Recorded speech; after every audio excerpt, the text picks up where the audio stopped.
So today we're actually in Perth. So we've come over here to actually meet with some of our customers. One of our customers is a company called WARRRL, which run a service called Container for Change, and it's all about recycling of containers. So they run this right across the whole of Western Australia in making sure that containers, those drink bottles that you drink from every day or every few days, get recycled. This is the Container for Change collection point. It's always attached to a bin. People put in their recycling bottles. And so now we're going to meet with Tim, and Tim's the CEO of WARRRL, and WARRRL run the program for Container for Change. And so it'd be great to hear his story on how they actually operate and the impact that Locate2u's had on the way in which they're running the program. Great to be here, Tim. Great to be here too. And do you want to tell us a little bit about WARRRL and sort of what WARRRL does? Yeah, so WARRRL is the coordinator of the WA Container Deposit Scheme. We've been in this role for about 5 years. So the scheme is now 3.5 years old, and we are responsible for all aspects of delivering the scheme to the people of Western Australia. Okay, and that's all about collection of containers? It is. So the famous 10-cent container. So basically all of your soft drink, beer, water, juices, flavoured milk, which is big in WA, okay, are all the types of products that are eligible. The containers that hold those products are eligible for the 10-cent refund. Yeah, excellent. And so obviously we were out at one of the Container for Change sites this morning and seeing how that all operates. Sort of how important has that scheme been in around collection of the containers? Oh, look, really enormous. Before the scheme started, containers represented 44% of the litter index. Wow. So containers are a big problem with litter in the community generally. And the recycling opportunity before the scheme started was your yellow bin at home, your yellow bin commingle bin at home. So since we've been in the market, that container recycling rate has doubled. Yeah, wow. In just 3.5 years, which is a really great result. Yeah. We've still got a long way to go. Yeah. But it's a pretty good start, and the people of WA now are starting to realise that the scheme exists, that there's plenty of opportunity to get your containers back to us. We're really focused on increasing the number of ways people can access the scheme. Okay. To get those containers back so they can be recycled, because that's one of our core objectives. Yeah, okay. And what do you see as being sort of like one of the most important things of trying to increase that number of containers being Look, there is collected? No doubt that providing more access and convenience to the scheme is the absolutely critical dependency to get higher rates of recycling. Yeah, okay. So that's what we're really focused on. How do we make the scheme more accessible to people? Yeah. Particularly, young families, people that are time poor, that want to do something to support recycling, but it just has to be easy and convenient. Absolutely. And that's what we're really focused on doing. How did Locate2u fit into all of this?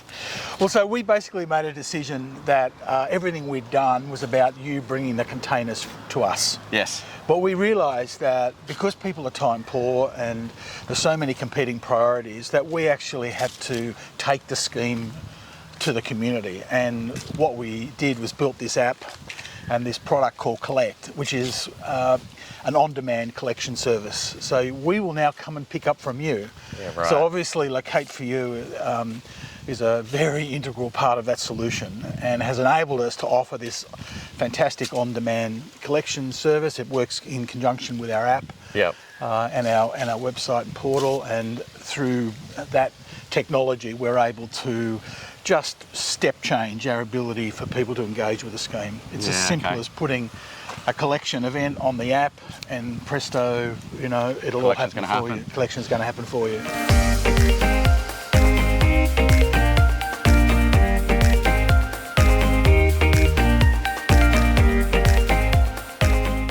So we're here at one of the Container for Change locations with Kristen, who's head of IT and logistics. So thanks for having us here today. Talk me through, I guess you've been sort of setting up all the logistics side of things and how this program sort of works. How did that sort of start, and what was the journey like in making that all happen? Yeah, it's very exciting. We launched in 2020 with 200 odd refund points across the network all on the same day. So a lot of pre-work getting into it just after COVID, but we're very happy with the setup and the startup.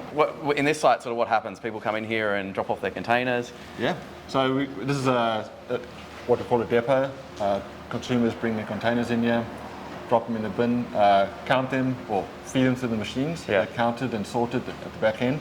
The consumer gets their refund, the 10-cent refund, and at the back of the depot, the site sorts the material into different material types, and we process that, bale them, and sell them to approved recyclers. Okay, so we're at the Container for Change depot, and we obviously want to see how the recycling actually works. So you've got your containers here. Great.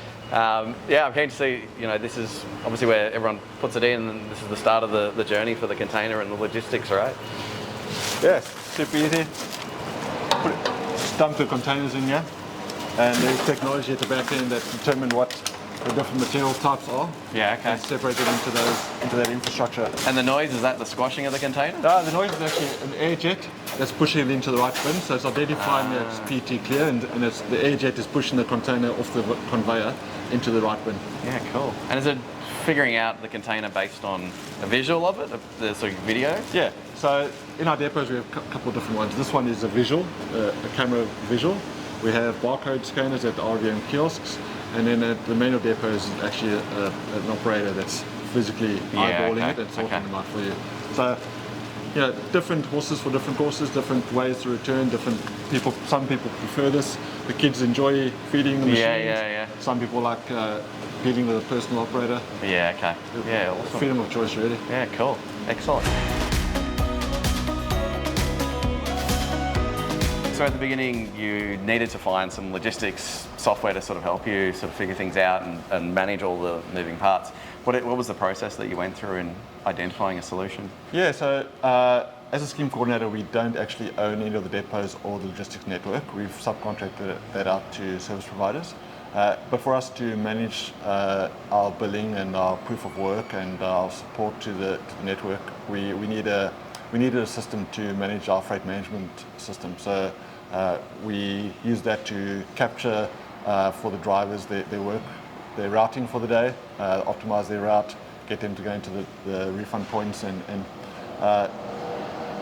spend as little time on the road as possible. Yeah, okay. Part of the solution we're looking for is something to do the pre-checks, pre-start checks, make sure we understand the dwell time that they have at the refund points, and capture the information, so the manifest information, how many bins, all that kind of stuff that we capture from the refund points as part of that process. So we've got visibility and that we can pay them appropriately for the services they provide. How important was having that visibility and knowing sort of where everything's up to in that process? Yeah, extremely important. We started off a new scheme in 2020 with a very much an unknown on the volumes and what it's going to look like, the kind of volumes we're going to have on day one and the kind of volumes we have on day 200. We're learning, we're adapting every day and every month.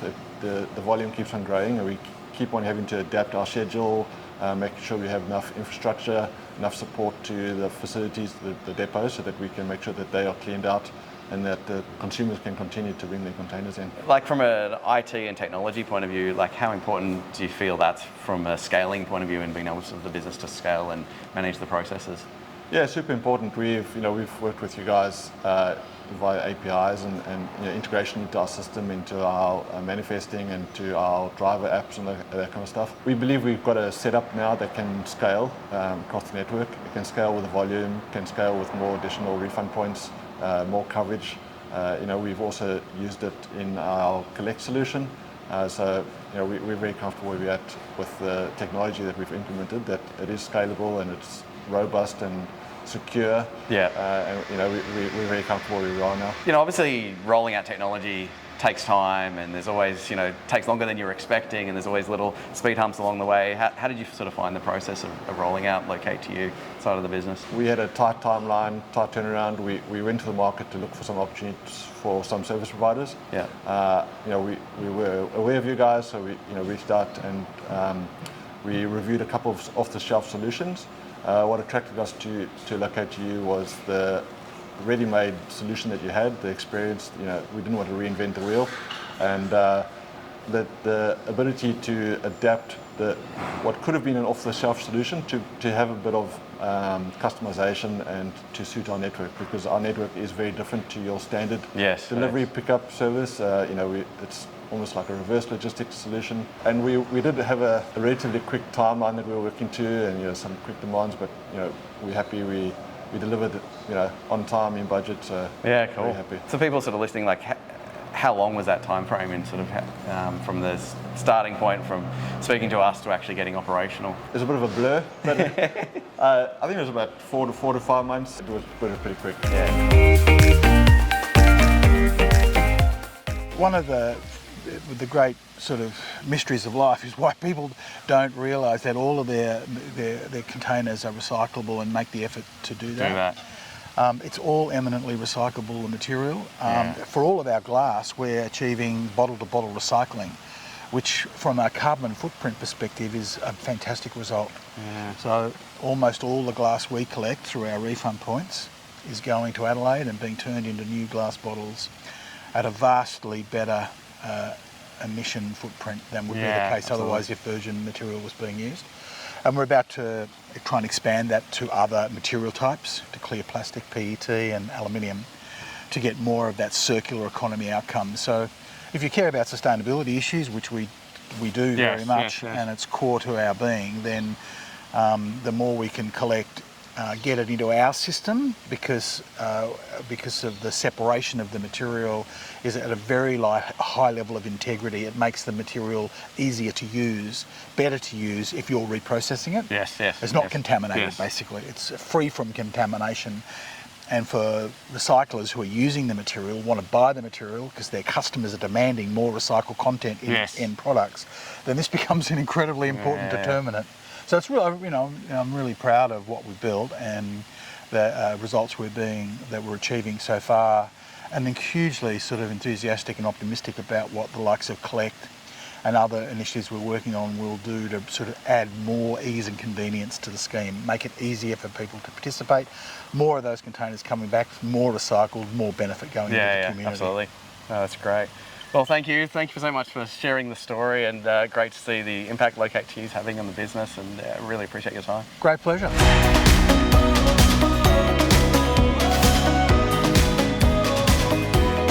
So it's great to be able to spend some time with the team at WARRRL, understanding their business, but also how Locate2u is being used inside of the organisation.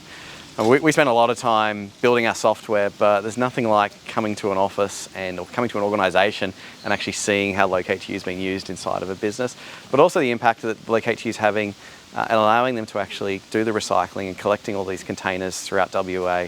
It's great to see the impact on the environment that it's having. So I hope you enjoyed it, and look forward to sharing more stories with you soon. Yeah, okay. And so...